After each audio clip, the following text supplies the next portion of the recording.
It's everyone's favorite time of year. Back to school. Maybe not everyone's. And some places have been back to school for several weeks now. But still, it's everyone's favorite time of year. Back to school. So, today, let's have a look at how's it different going back to school in the US and England. Let's take a look.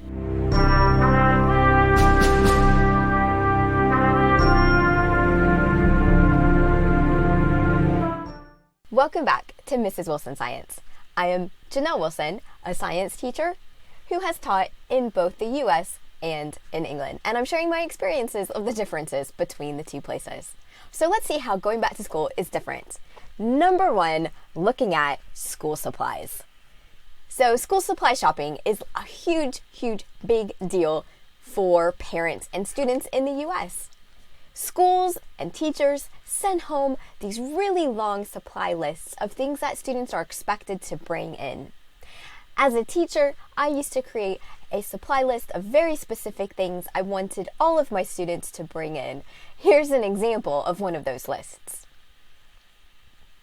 You'll notice there's quite a lot on there, and guess what? Almost all of my students would bring all of those things in. You'll even see that there were some suggestions there at the bottom for things to bring in to help the classroom, like copy paper, tissues, hand sanitizers. You know what? People brought those things in. Parents would donate those to the classroom, and that was really common. And that was in middle school. I know parents in elementary school tend to do even more. Here's an example of an elementary school list. It's crazy, isn't it? So when it's back to school time, stores like Target and Walmart, supermarkets, drugstores, they all get involved in huge back-to-school sales. Not to mention our office supply stores like Office Depot and Staples. There are huge back-to-school sales, and you can buy school supplies usually for greatly reduced prices. I have gotten in the past packs of colored pencils for 25 cents, rulers for 10 cents, markers for 50 cents, folders for 5 cents a piece. Things are hugely on sale during back to school time. And that helps parents provide all of these long list of things that the schools are asking for. So back to school shopping is really a big deal in the US. The sales go on for ages. Let's talk about back to school in England. Back to school shopping in England is nowhere near the same. That's because of what students are expected to bring with them. This is the equipment list that my students are expected to have with them at all times. You can see they just need a pencil case, pen, pencil, ruler, calculator. What you should also notice is there's nothing on there about notebooks, paper, folders, 3-ring binders. So what's that all about? Believe it or not, in most English schools, we provide all of this. This is an example of an exercise book, which is kind of the cousin of a composition notebook. And every class, every teacher provides students with exercise book for their class. This is one for one of my chemistry classes that we've set up and gotten started. They are very similar to a composition notebook. They have lined pages and they're bound down the center. And these are A4 sized paper. It has 80 sheets in it.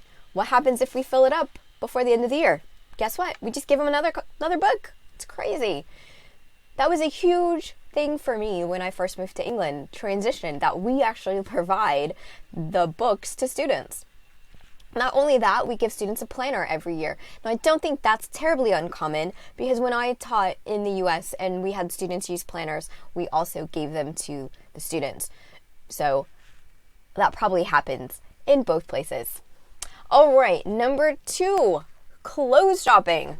Now, if you're a parent in the US, you know what a nightmare back to school clothes shopping can be because there really isn't that much that students can't wear to school.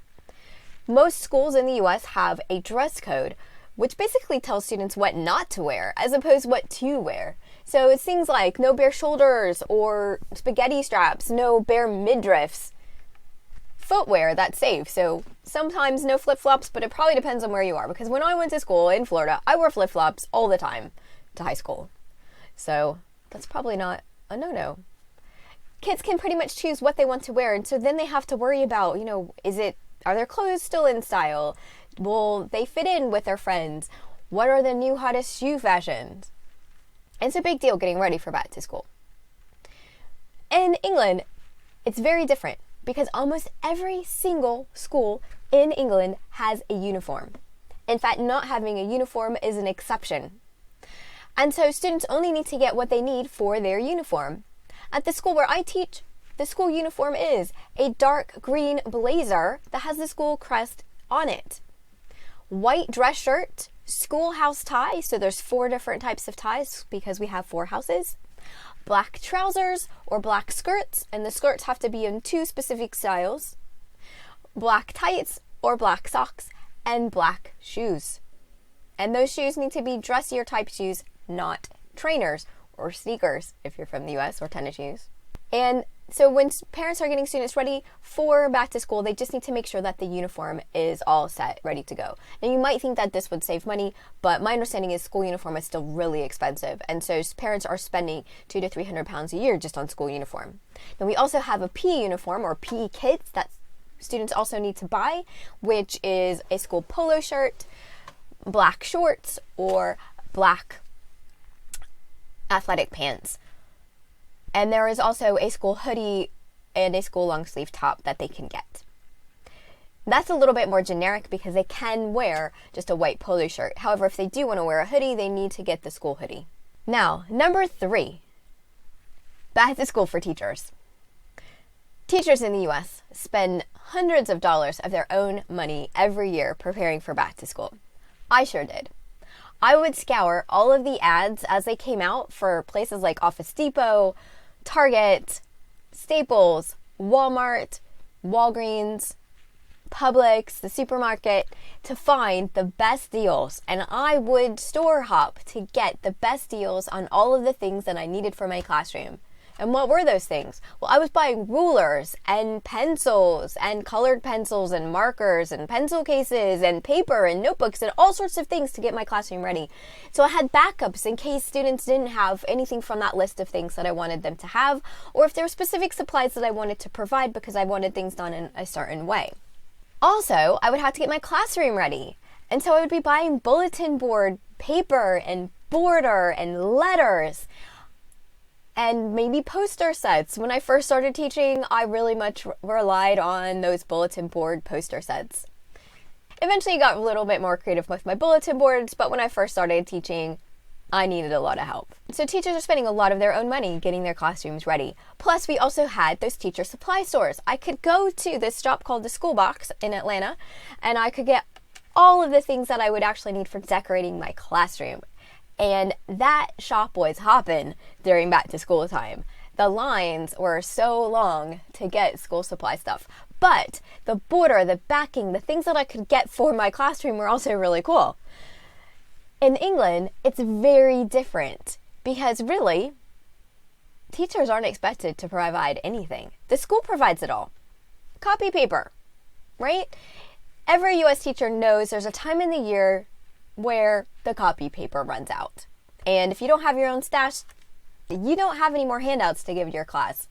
That never happens in England. We have so much paper. We have A4 and A3 size paper, which is the double-sized paper, and I never have to worry about running out of copy paper. I can get rulers for my class if I need them, if we're going to use them that day. I can get protractors if I need them. I can get colored pencils and markers. I can get colored card, anything that I need to do a lesson with my class, they've got it. Popsicle sticks, glue, string, those crazy things that I might need to do one of my practicals or lab work that's a little bit different from off the norm. They've got it. I can request it. I don't have to spend my own money on it. It's a huge cultural shift, a huge difference between teaching in the US and teaching in England. Now, as a teacher, I still need to decorate a classroom. However, the school provides paper for the backing, and they also provide the border. Now, the border is a little bit different. It's almost like it looks the same, but it's paper. It's really thin. It tears really easily. However, we often have help from assistants in our department who will do the backing paper and the border, and then all we have to do is fill in the middle, which is great. But I would say bulletin boards, or display boards as they call them, are a little bit simpler in England. Now, I do spend some time still decorating, and I don't have a classroom, but I've borrowed some space in another classroom to do a specific display board, and we also have 17 display boards in our corridor, so it probably gives you an idea of how long our hallway is, and I have done 4 of those this year, and so there's some pictures if you want to see what that looks like of what I've done. So back to school, getting ready for back to school, preparing for back to school, what teachers and students are doing completely different in the US and England, but also very much the same. Back to school is back to school after all, isn't it? Well, that's all on today's episode about comparing the differences between teaching in the US and in England. I hope that you enjoyed this video. If you haven't yet, please subscribe to the channel. And if you like this video, please hit the like button. Until next time, goodbye.